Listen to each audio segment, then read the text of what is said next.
Hello everyone, welcome back on my YouTube channel.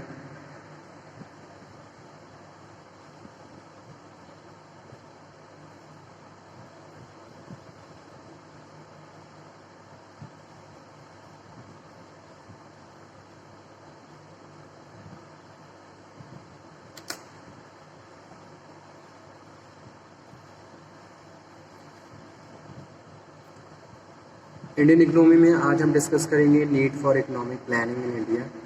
क्या need है economic planning की? अगर मैं इंडिया की बात करूं, the topic is related to introduction to economic planning. ठीक है, तो लास्ट लेक्चर में हमने जो टॉपिक डिस्कस किए थे जैसे कि डिविजन्स, कंपोजिशंस और फंक्शंस, तो आई होप आपने ये लेक्चर अटेंड किया होगा, इसको समझ लिया होगा। अगर कोई डाउट हो तो दोबारा से डिस्कशन कर सकते हो। ठीक है, so now today we are going to start need for economic planning India. India में क्या नीड है इकोनॉमिक प्लानिंग?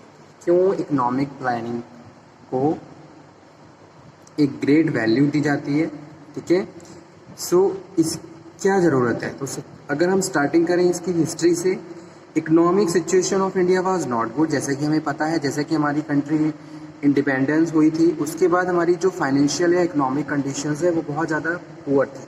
ठीक है, क्योंकि एज ए कोई इतना इंडस्ट्रियलाइजेशन नहीं था और अदर इकोनॉमिक फैक्टर भी बहुत ज़्यादा वीक थे। ठीक है, पुअर इंफ्रास्ट्रक्चर था, तो ये सारी चीज़ें ऐसी थी जिसकी वजह से इंडिया क्या है, पुअर इकोनॉमी में काउंट हो रहा था। ये बात है at the time in 1950 to 1951, after 1947। ठीक है, लेकिन जैसे जैसे टाइम बढ़ा 1950 से 1951, average yearly income of individual was very लो। ठीक है, जो केवल शायद 238 रुपीज़ पर ईयर थी। Means average daily income of individual eight the time was just 65 paisa per day. ठीक है, so along with that difference between the rich and poor was very vast and India was lagging behind the terms of advanced tool and technologies. ये सब चीज़ें हमारे पास नहीं थी।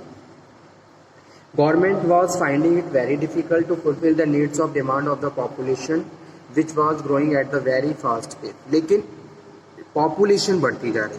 ठीक है, ऐसे में गवर्नमेंट के सामने भी एक बहुत ज़्यादा क्रिटिकल सिचुएशन थी कि भी किस तरीके से डिमांड को फुलफिल किया जाए, क्योंकि रिसोर्सेज स्केयर हैं और डिमांड, पॉपुलेशन बढ़ती जा रही है, डिमांड बढ़ती जा रही है, तो बैलेंस करना बहुत ज़्यादा डिफ़िकल्ट हो गया था उस टाइम। ठीक है, तो ये कुछ इम्पॉर्टेंट टर्म्स यहाँ पे लिख देता हूँ।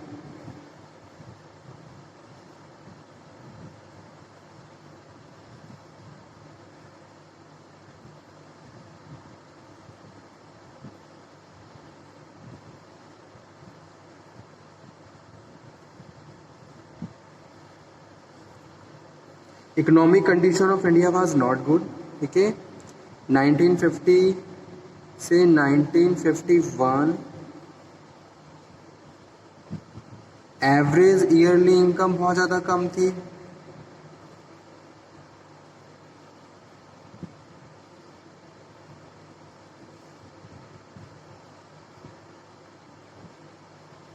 वेरी लो, 238 पर ईयर थी रुपीज़। ठीक है,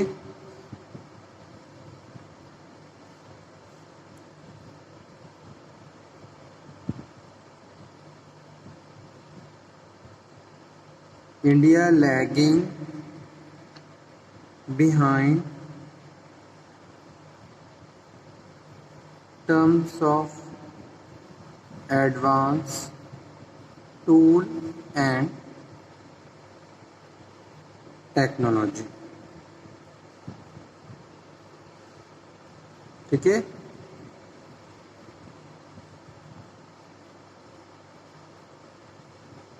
government was finding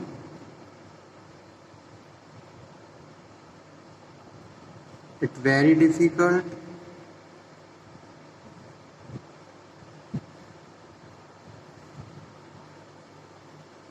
to fulfill the needs and demand of population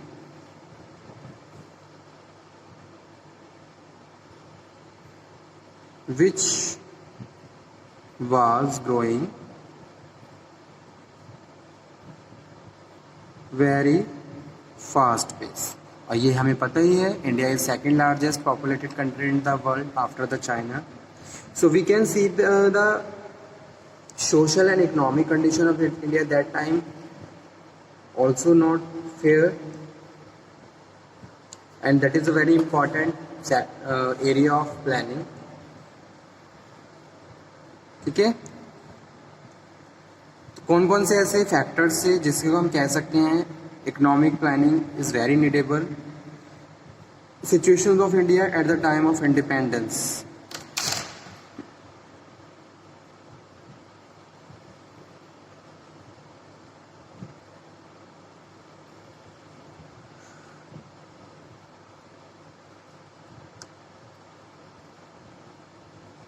okay, तो सबसे पहला पॉइंट है poverty.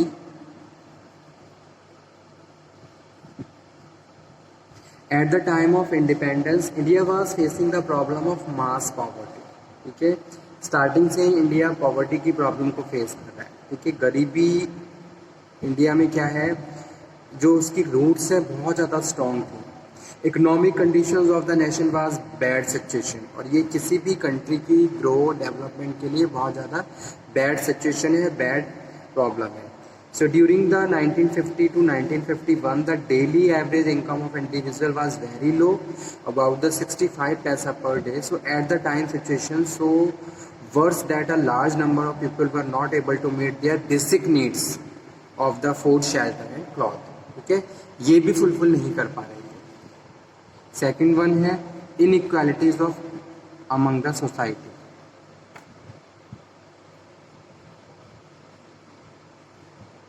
Inequality among the society. Inequality was major problem of the country was facing that time. The differences between the two class of the society that is rich and poor was very wide. ठीक है, उस time क्या चल, that time zamindars landlords used to have 100 acres of land and have lavish lifestyle, but very small farmer were having small piece of land and they used to work as a contract neighbors on landlords land. This hardly meet their daily needs. इस तरीके से वो अपनी daily needs को पूरा करते थे. तो there is a huge difference between the lifestyle of the people. जो जमींदार्स थे वो अपनी लविश लाइफ को स्पेंड कर रहे थे, बाकी जो स्मॉल फार्मर्स थे वो हार्ड वर्क करके अपनी लाइफस्टाइल, अपनी बेसिक नीड्स को फुलफिल करते थे. तो वही चीज़ इनइक्वालिटी थी सोसाइटीज़ में. पॉपुलेशन ग्रोथ बहुत ज़्यादा हाई था. पॉपुलेशन ग्रोथ स्टार्टिंग से ही बढ़ता गया. Population growth rate was very high. Okay, the rate of population growth was very high, and this high growth negatively affected the economic system of nations. Inadequate medical facilities, proper medical facilities नहीं थी. अगर किसी को कोई disease हो रहा है, कोई प्रॉब्लम हो रही है, मेडिकल फैसिलिटी inadequate. लो लिटरेसी लेवल था, लिटरेसी लोगों को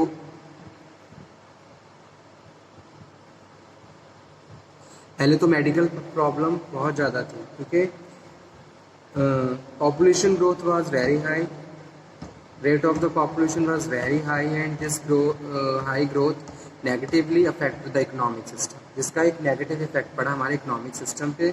सो आफ्टर, जैसे कि पॉपुलेशन बढ़ती जा रही है लेकिन अदर सेक्टर्स में हम इम्प्रूव नहीं कर पा रहे हैं, ना हमारे पास मेडिकल केयर फैसिलिटी है, ना हेल्थ से रिलेटेड हम एनवायरनमेंट के लिए भी कॉन्शियस नहीं है, प्रॉपर इंडस्ट्रियलाइजेशन नहीं हो रहा, लोगों के पास अपनी अर्निंग के लिए कोई सोर्स नहीं है. तो इन सब का एक नेगेटिव इफेक्ट पड़ा हमारे सिस्टम पे. ठीक है, यानी कि इकोनॉमिक सिस्टम पे. और इंडिया स्टार्टिंग से ही पॉवर्टी यानी कि बेसिक नीड्स भी फुलफिल नहीं हो पा रहे थे, कि प्रॉब्लम को फेस कर रहा था. आफ्टर द इंडिपेंडेंस लोग अपनी नीड्स को फुलफिल नहीं कर पा रहे थे. सो हाई पॉपुलेशन ने और ज़्यादा सिचुएशंस ख़राब कर दी. इसी के साथ medical facility, So country had facing the experiencing the problem of famine, ठीक है. Infant mortality rate was very high. बच्चे जन्म लेते ही उनकी डेथ हो रही थी. Due to all this average age was very low, जिसकी एवरेज भी बहुत कम हो गया. लिटरेसी लेवल शुरू से ही लो था, was very low eight the time of independence. 16.7% था स्टार्टिंग से. टेक्नोलॉजी इम्प्रूव्ड नहीं थी, बैकवर्ड टेक्नोलॉजी थी. अगर मैं बात करूं कि भाई इंडस्ट्रियलाइजेशंस को प्रमोट भी किया गया तो उसका एक प्रॉपर इफेक्ट इकोनॉमी पे नहीं पड़ पाया, just because the lack of technology. Modern technology adopt नहीं कर पा रहे थे क्योंकि हमारे पास इतना फंड नहीं था. इकोनॉमिक सिचुएशन खराब थी कि भाई हम नए नए टूल्स एंड टेक्निक्स को यूज़ कर सकें. सो बैकवर्ड टेक्नोलॉजी हमारी जो इकोनॉमिक कंडीशंस है उसको और ज़्यादा पीछे ले गई. Technique of production system old and traditional, सब चीज़ें क्या थी, ओल्ड और ट्रेडिशनल थी. जैसे कि आज भी इंडिया में अगर मैं एग्रीकल्चर की बात करूं तो मॉडर्नाइजेशन इतना नहीं हुआ है. ओल्ड प्रैक्टिसेस को ही फॉलो किया जा रहा है, जिससे एग्रीकल्चर प्रोडक्टिविटी इतनी हमारी बड़ी नहीं है. ठीक है, तो वो चीज़ ट्रेडिशनल एटीट्यूड्स थे.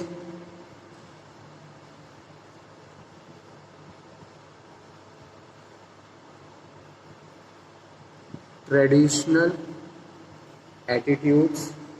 Economy at the time was very also being affected the rigid traditional attitude in the society.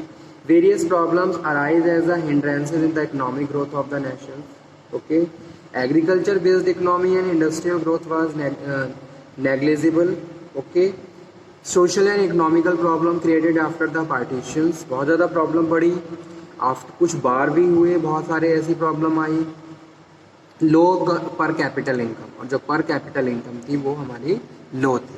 तो ये सारे मेजर पार्ट्स थे या मेजर पॉइंट्स हैं जिनको हम कह सकते हैं कि भाई इकोनॉमिक प्लानिंग हमारे लिए बहुत ज़्यादा ज़रूरी थी. ठीक है, इकोनॉमिक प्लानिंग के बाद हमने इन सब प्रॉब्लम्स पे काम किया. ठीक है, और तब जाके हम अपनी जो हमारी जो इकोनॉमिक सिचुएशंस है उसको अब इतना इम्प्रूव कर पाए. हमने पॉवर्टी के लिए बहुत अलग अलग तरीके से प्लानिंग करी. लोगों सोसाइटी में किस तरीके से बैलेंस करके चलना है, इनइक्वालिटीज़ को किस तरीके से रिमूव करना है, इसके लिए बहुत सारे ऐसे सेक्टर्स बनाए गए, कमिटीज़ बनाई गई. ठीक है, पॉपुलेशन को किस तरीके से कम कर सकते हैं, पॉपुलेशन पॉलिसी हमने तैयार करी. मेडिकल फैसिलिटी इंफ्रास्ट्रक्चर को और ज़्यादा स्ट्रॉन्ग किया गया. ठीक है, एजुकेशन को बढ़ावा दिया गया और मॉडर्नाइजेशंस किया गया, इंडस्ट्रियलाइजेशन किया गया और एग्रीकल्चर प्रोडक्टिविटी को बढ़ाया गया. ठीक है, किसके थ्रू, इकोनॉमिक प्लानिंग के थ्रू. एक national development council plus economic planning, ठीक है, of India. Is after that economic conditions improved. ठीक है, तो ओके, थैंक यू.